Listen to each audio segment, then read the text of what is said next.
Alors souvent, les parents posent la question des bonnes punitions. Est-ce qu'il y a des bonnes punitions? Et puis évidemment, le grand débat de société, soi-disant important, la fessée. Alors je vais tout de suite me positionner, je suis contre la fessée, mais pas religieusement, et je ne mettrai pas en prison des parents qui ont mis une fessée à leur enfant. Je pense que c'est absolument dramatisé. Bon, c'est inefficace, voilà pourquoi je suis contre. C'est inefficace, et un enfant qui prend une fessée, en vérité, il va retenir deux choses. Il va retenir qu'il a eu un câlin sexuel négatif, mais un câlin quand même, de son parent. Donc souvent, les enfants qui prennent des fessées, inconsciemment, ils vont aller en rechercher une un de ces jours. Parce qu'il y a eu un moment de proximité très fort. Il y a une érotisation inconsciente, chez le père comme chez la mère, comme chez l'enfant, de ce moment. Et c'est pour ça que non seulement ça ne marche pas sur le long cours, mais en plus ça en appelle d'autres. Et la deuxième chose, c'est qu'ils vont retenir qu'ils ont complètement débordé leurs parents et qu'à un moment donné, la seule solution pour calmer les choses, c'est la violence. Et donc la violence va devenir le recours suprême et une sorte de force supérieure à la force psychique. Pour autant, il faut punir ses enfants. Un enfant fait des bêtises, c'est son travail de faire des bêtises. Ça fait partie de sa vie d'enfant.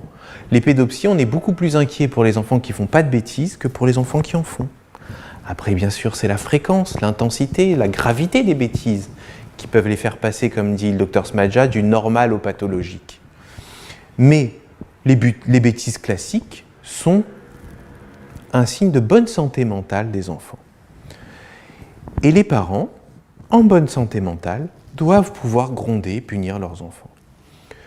Souvent, je pense que la meilleure punition, c'est de mettre son enfant dans sa chambre à lui, lumière éclairée, jouer dehors, c'est-à-dire que l'idée n'est pas de le mettre à la cave, je ne sais où, dans quelque chose d'angoissant pour lui faire peur, etc. L'idée, c'est de l'isoler pour qu'il se calme, dans de bonnes conditions. Parfois les parents me disent « Mais attendez, si je le punis dans sa chambre, est-ce qu'il va voir sa chambre comme un lieu de punition ?» Pas du tout. Sa chambre, ça reste sa chambre, il y a ses jouets, il va voir ça toujours comme sa chambre, et pas comme un lieu de punition. La plupart des bêtises infantiles sont faites pour attirer l'attention des parents. D'ailleurs, souvent on dit à nos enfants « Mais tu me cherches ou quoi ?»« Bah oui, je te cherche. Bah oui, t'es au téléphone, bah oui, t'es en train de faire à manger, bah oui, t'es en train de t'occuper de mon petit frère ou ma petite sœur, alors oui, poum, là, pile maintenant, j'ai fait une bêtise. » Bah parce que inconsciemment, j'ose pas me l'avouer, j'ose pas te l'avouer, mais j'ai envie qu'on fasse un truc ensemble. Ça veut pas dire qu'il faut obéir à nos gosses, sinon on passe notre vie à nous occuper d'eux, et puis ils sont pas autonomes.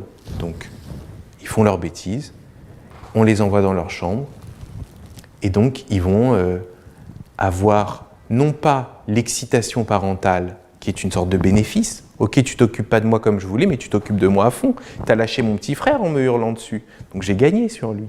Non, je vais dans la chambre, et je me retrouve face à moi-même, et puis finalement, je vais chercher des solutions. Et les solutions, ça va être des jeux, ça va être de l'imaginaire.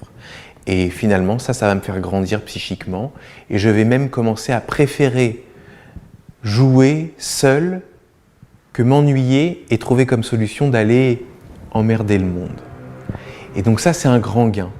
Alors les parents, tout d'un coup, qui ne voulaient pas qu'on punisse les enfants, me disent « Oh mais alors attendez, alors il fait une bêtise et puis finalement, il va dans sa chambre et puis il est bien content dans sa chambre et puis il joue alors. Alors elle est où la punition ?»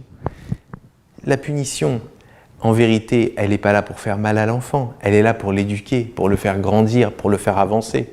Donc la punition, elle est qu'il a été dans sa chambre et qu'il va vers la voie de l'autonomisation.